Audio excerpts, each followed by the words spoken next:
Welcome to the Philantrepreneur Show, hosted by Dr. Victoria Boyd, designed to offer tips, strategies, and insights to empower nonprofits and entrepreneurs with sustainable win-win solutions. The Philantrepreneur Show is sponsored by the Philantrepreneur Foundation, building capacity through education and professional services.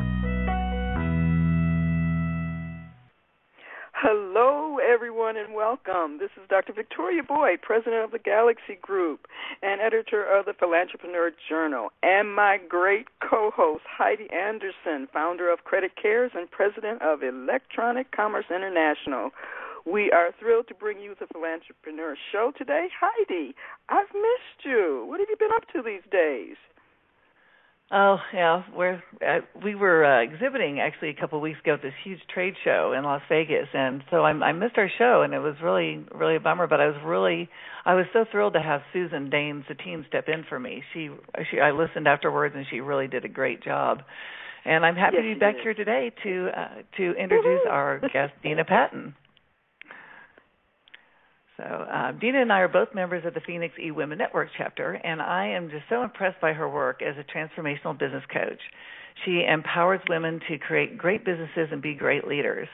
She's also a huge advocate and passionate about being a social entrepreneur, which filled a few national and global projects she founded or co-founded, one being Girls Rule Foundation, a 501c3 that is creating a whole generation of girls who dream big and know they have the skills and confidence to make them happen.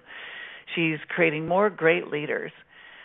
She's pretty amazing with her work and has been recognized with 9 different business awards and over 35 media stories. So welcome, Dena. Thank you. Thank you for having me, you guys. One of the things here that really got my attention here is the September 11th photo project tour. Mm-hmm. Do you mind telling me a little bit about that? Sure. That, as we know, wasn't planned. I had just sold my PR and marketing firm in New York, and I had trained as a coach, and I had my first year of coaching and new career. I was excited when I was working in the towers 3 days a week when that happened. And long story short, 2 gentlemen had the idea of creating a gathering space. It started as a gathering space in an abandoned art gallery for everybody's pictures and poems and what was being created in New York and in the parks as memories. And it started like that, and then we had to kind of put structure to it because it was kind of getting out of control. And we put all the pictures. Someone could put up 6 pictures and their story up on the wall. We ended up with thousands and thousands and thousands of stories from around the world, and people actually were starting to come into to New York to contribute their pictures and their stories. And it became something. Sometimes we start great things by accident, that it was organic. Mm-hmm. And it started like that, and it ended up being thousands of pictures and stories on this wall. And then we had lines around the block to come and see this in the months after 9/11. And the New York Times did a huge article, and all this global media did articles on it, and people were coming and seeing it. And a woman came up to me, and she was crying, and one of her cousins was on the plane and said, "I wish my family could see this. It was so healing to hear the stories." And it gave me an idea. And I said, you know what? This project doesn't belong in New York. It belongs in the country, telling these stories and healing America from this. So I raised some sponsorship dollars, and we took it on a tour in 6 cities. We spent 6 weeks in each city. And it was an amazing, epic, moving project. And what happened from it was HarperCollins came to us and said, we want to do a book on it. And all the money can go back to the New York Burn Center. So it ended, it was one of those really special things that I could do to not only heal my life and the friends working on this with, but really America. 500,000 people ended up being a part of that project. That's amazing. Wow. Yeah, that's amazing. I remember you telling me that you were near when that happened, and that must have been just shocking and painful, and I said, what a wonderful way to help everybody heal. Mm-hmm. So where do you think you got your passion for philanthropy? I really would say from my mom. She my whole life was always helping and looking to help. And then in her later years, she started working for the Flynn Foundation, which is a foundation here in Arizona, and really got me interested in that bigger picture that we are all a part of, and opened my eyes to philanthropy. And then when I moved to New York at 22, that grew, that seed grew. And I got on some boards, charity boards that I was really passionate about, and started my love for melting business and business people in with philanthropy. And really that social entrepreneur came out of me about age 24, 25, and it kind of grew from then. And you talk about that seed, and you really have taken it to the next level in terms of intertwining business and philanthropy. You want to go into a little bit how your passion is so intertwined? Well, sure. I knew that I didn't, I didn't, I was not born with money, and I certainly wasn't making the massive amounts of money that I could just write a $100,000 check to a charity that I loved. But I could raise that. And that's where, the power of one person is so huge. And that's what I want to empower people to think about listening to this show is, we often go, I'm one person. What can I do? But one person is so powerful because every great idea starts with one person. And then you get 2 people, and then 10 people, then 100 people. Do you know what 100 people could do if you were standing for something, for a cause? So, but it takes one person to be that light and that stand. And so I think that's what I got is that seed that was planted. I took into business, and when I opened my business in New York, I saw the power of tying in charities to my events. I was having tons of events, and my clients were having tons of events, and I thought, we have all these people that are coming to this event.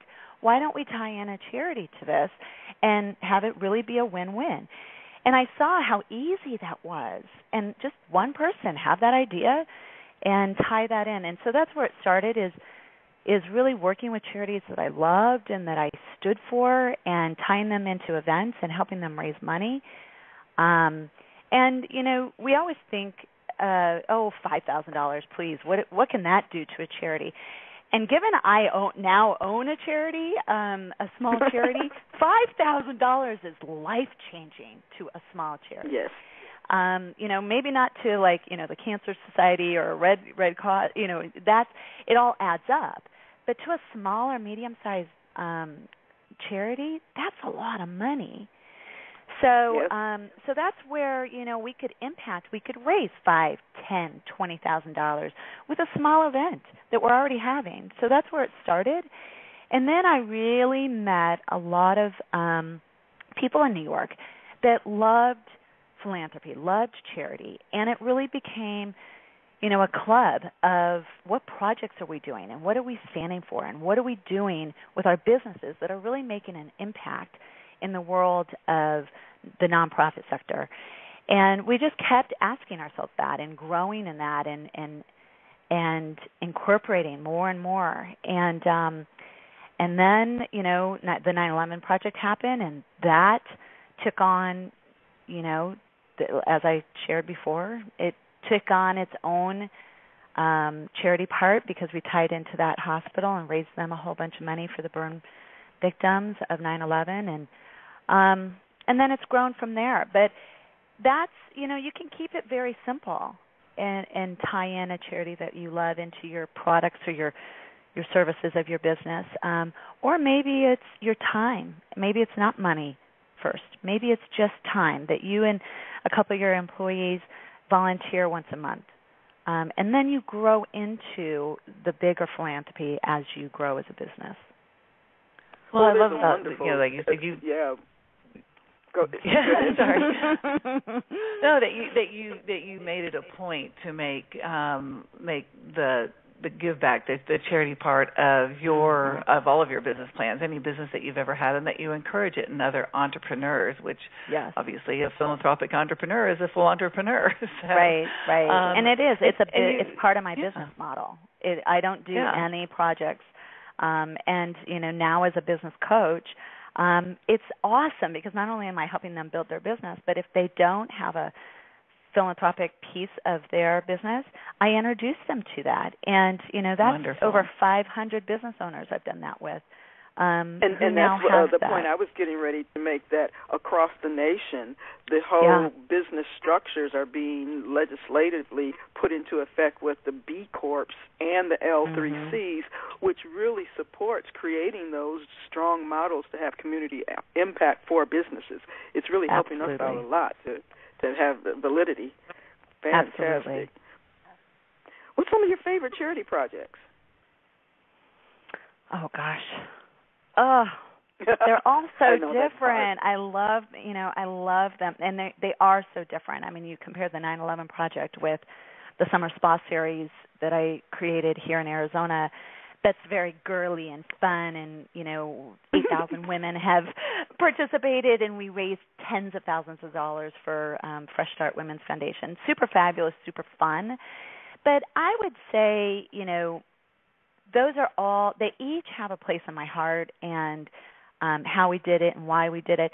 But I would say the Girls Rule Foundation, which is a nonprofit that me and three girlfriends started a few years ago, it's pretty special because when you start your own and you have that creative process, and that you really start it from nothing, and you start it with a vision, and you layer on top of it, and you grow and you refine it, and you start to see more and more impact and more impact.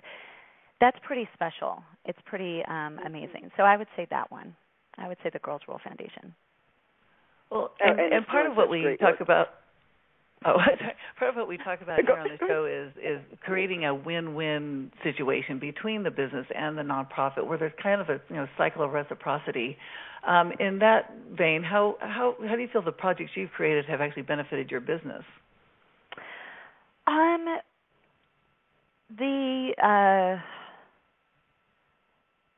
Let me think about that.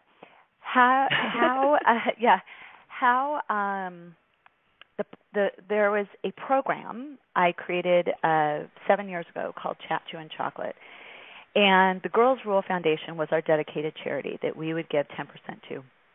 And the win on the business side, when you tie in a charity, there's that good feeling, obviously, the goodwill, the good feeling to that charity that you love and that you're supporting.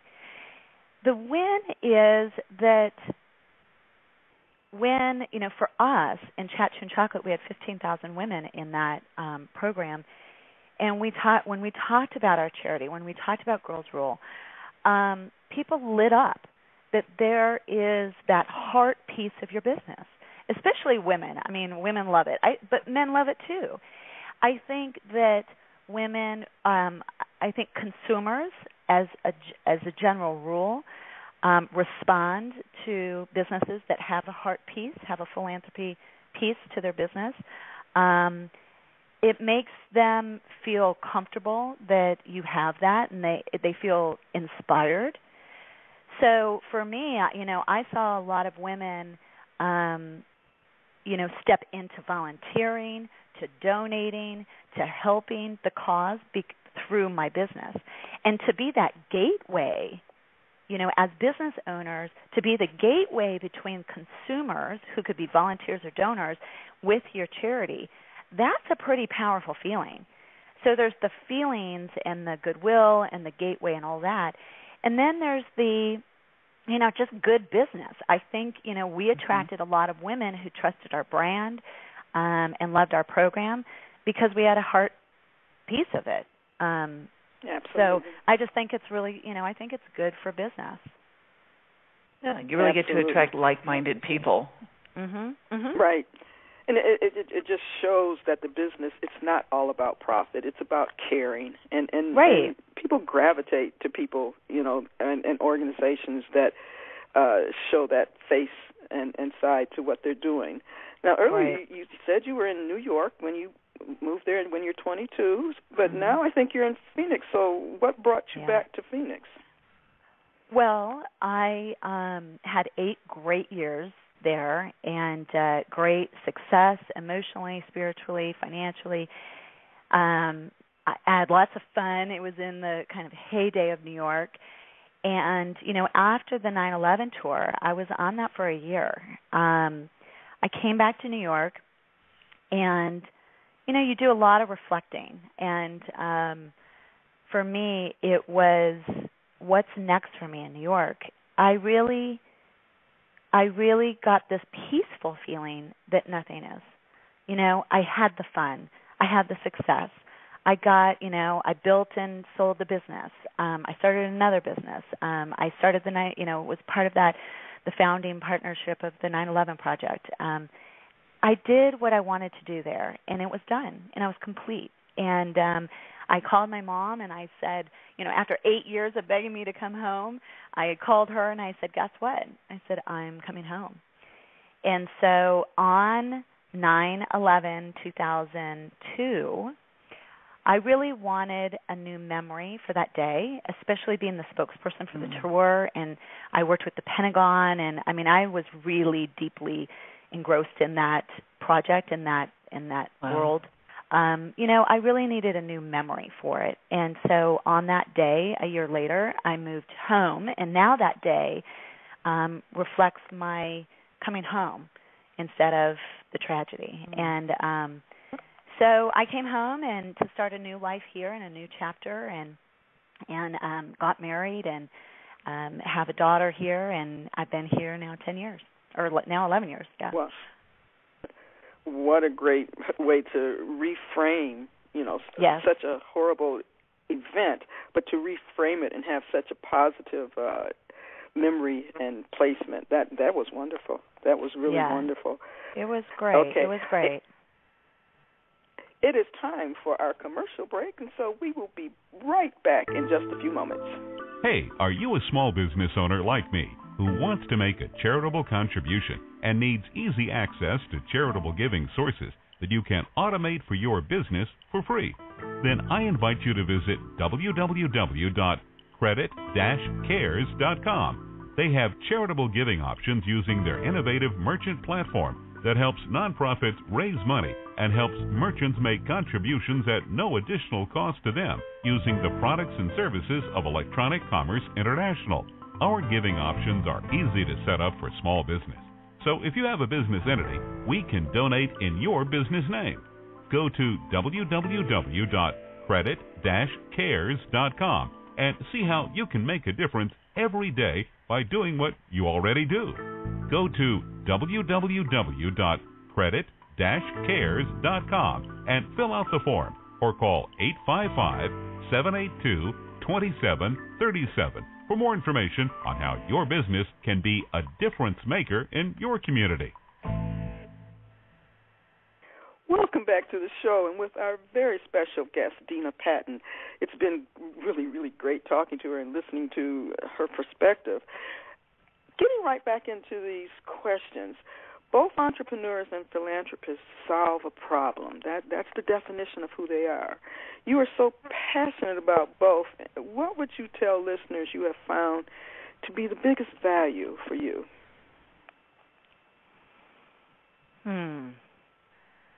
Biggest value of being involved with Philanthropy, you mean? Yes, I mean we solve a problem.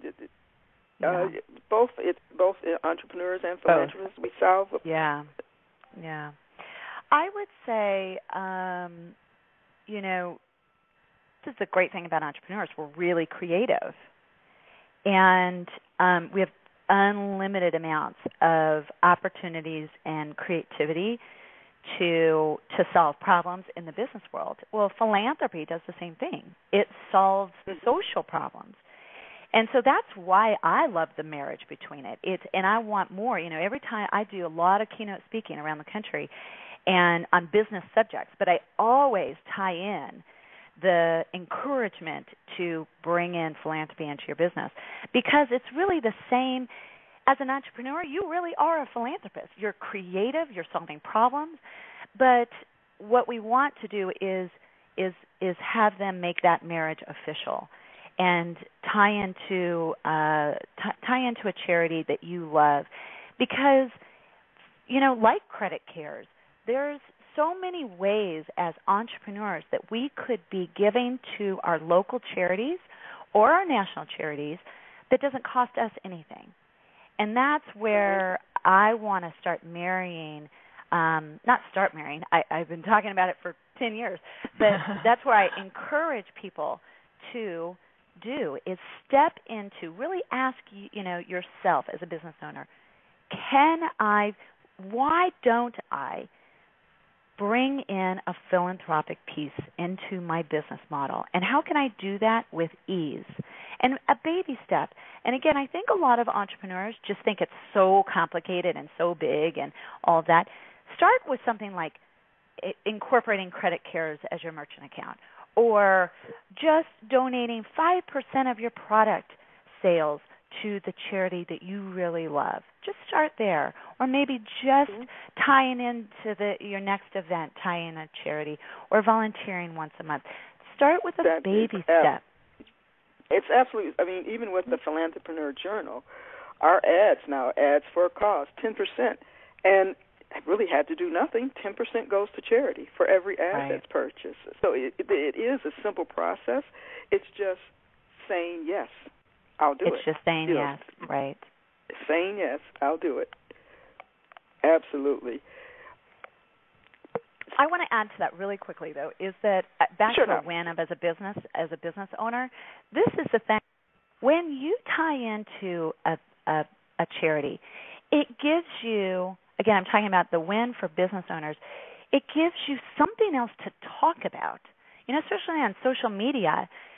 When you're volunteering once a month or you're giving 5% of your products, that's something that you can now talk about on your social media. You can maybe go and interview your charity and ask them where your $500 went this month. Tell that story. That's so powerful, bringing in that human element back into your storytelling, into your business. And that's, if I'm a consumer watching you on social media and now you're saying, hey, listen, you guys, I give 5% to this charity and I'm going to go over there and interview them today and see where my money's going and tell some stories about what they're up to, I'm sorry, but that is cool. That's interesting. Oh, that's a great idea.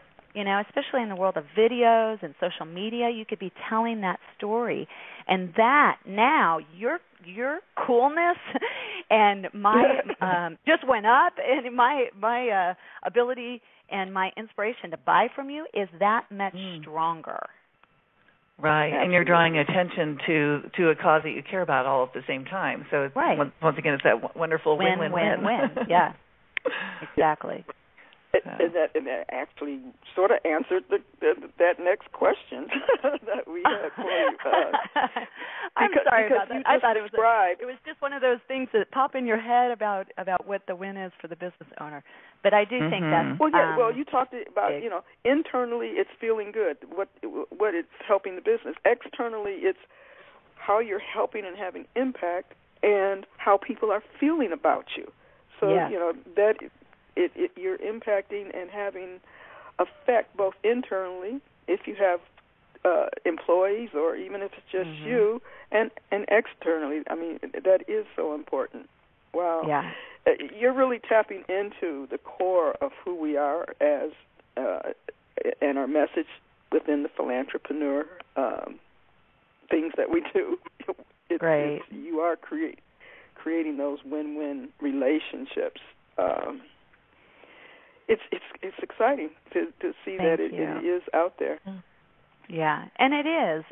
And I think that more and more business owners will step into the yes, but also know why they're doing it and how they can bring that storytelling. It's so important to get the human element. And that's what this all is about. It's the human element. It's bringing alive the human element into our businesses, especially if you have a product-based business that is so product. Us service people, it's based in, I'm the product, I'm the coach, I'm the speaker. So there is that human element, but those products need that human element, and so it gives you that human element where you get to, maybe in your newsletter every month you tell a story about that charity that you are now working with, and you tell a human story from it. I just think it's brilliant, and it brings the humanness back. And I think it's important also what you said about choosing a cause that you truly love and believe in, and because and it's just honest. If you don't, you could lose interest, and then you've probably done more harm than good. Right. Potentially. Right. Or you don't. You can tell when the energy's not coming through. If they're not really into it. Sincere. Dena, this has been great. Dena, how can people reach you? Give us some of your business info. Just tell us how to reach you. Well, girlsrulefoundation.com. Girls Rule, RULE, foundation. Did I just say .com? I meant .org. Yes. .org. girlsrulefoundation.org. And we have I just want to plug that really quick. We have amazing bracelets and necklaces that are free with a donation, and great stocking stuffers for girls. The bracelets say brilliant, beautiful, and bold, which is our whole campaign around girls. And then our necklaces say Girls Rule on them. And so that, if you are a parent of a girl, you want to check that website out. Or if you have a passion to lift and encourage and educate girls, please, be a donor, get involved with us, and check our website out. And if you want to get in touch with me, I'm just DenaPatton.com. Yeah, that's great. And you need to post that on our Facebook pages, because I'm sure there's a lot of mothers or people who just support young girls that will want to get those bracelets and necklaces. That's a fabulous idea. I know I'll be going on. I have a 17-year-old granddaughter that I'm going to make sure I get one for. Oh, good. Yeah, I already got one for my niece. I got one for my niece. So, well, Dena, I've always thought very highly of you, and it's been really fun having the opportunity to learn more about you, because now I just think that much more of you. You're an amazing woman, and just a really great role model for people in business and philanthropy. So really, just thank you so much for giving us your time this morning. Oh, thank you guys for doing the work that you're doing and creating a platform for this conversation, because it's powerful. And even if one person listens to you guys every week and says yes to tying in philanthropy into their business, you guys are making a huge difference. So thank you. Thank you. Absolutely. Thanks, we've actually had over 2,000 people tune in, and we're so grateful to all of our listeners. And right now we have a platform. We have the Philanthropist Show Tip of the Day. What is the term philantrepreneur? Did you realize that the core definitions of philanthropy and entrepreneur are surprisingly similar? To serve and solve the problems of mankind. So why not build the foundation of entrepreneurial or nonprofit enterprises to tap into personal values and passion for greater impact? Thus was born the entrepreneur. Heidi and we are so excited to bring you the Entrepreneur Show. In just 2 short months, we've had over 2,000 people listening. It's amazing. We thank you for your support. Absolutely. I'm astonished every time I go in there. However, did you know there are additional Philantrepreneur resources and opportunities? Check out the philanthropreneur.com. Developing resources to support the small business and nonprofit sector. Don't miss the premier edition of the Philantrepreneur Journal, a bi-monthly digital publication serving everything philantrepreneur. Does your product and service support entrepreneurs and nonprofits? Wouldn't you like your marketing dollars to also have impact? Ads for a Cause is a meaningful marketing. For every ad purchased, 10% goes to charity. In digital format, you can use it as your own marketing tool. Send it, post it, share it. Exponentially increase your reach in a professional publication. Traditional and audio and or video formats to best meet your needs. Deadlines are rolling on a rolling basis, so don't miss being included in the next publication. We're so excited. The premier launch is December 15th. Jam-packed with information, tips, and resources. It will be the gateway to find everything you need and reach the clients you want. Again, visit philanthropreneur.com. Yeah, so much is evolving. The show is really growing, and we're excited with the outpouring of support. Like I said, 2,000 listeners. We've had just such amazing guests. So that's really, I think, what draws them in. If you feel you're a philantrepreneur and you'd like to be a guest on our show, just drop us a note at philanthropreneur.com. That's easier to say than to spell. It's ThePhilantrepreneur.com. The 2014 schedule is filling fast, so reach out today and visit us and send us a note. Speaking of Victoria? guests, we have another great interview lined up for our next show, December 4th. Sylvia Allen, she was the Director of Global Philanthropy for Cisco Systems. That's the international corporation. And will bring the corporate perspective and how trends have shifted in the sector. She now serves in numerous capacities on the nonprofit side, and she's transitioned to the other side, as we say. She's a wealth of information. Well, I think it's been another great show, and we'll get up and have something going on this week. Hope to see you again next time, and thank you for participating and listening to the Philantrepreneur Show. Thank you for tuning in to the Philantrepreneur Radio Show, hosted by Dr. Victoria Boyd. Get involved. Follow us on Facebook and other social media outlets. If you wish to share comments or suggestions or appear as a guest on our show, visit www.thephilantrepreneur.com. Contact Victoria Boyd. Email her at theboyd@thephilantrepreneur.com. The Philantrepreneur Radio Show is a production of and sponsored by the Philantrepreneur Foundation, a 501c3 tax-deductible organization.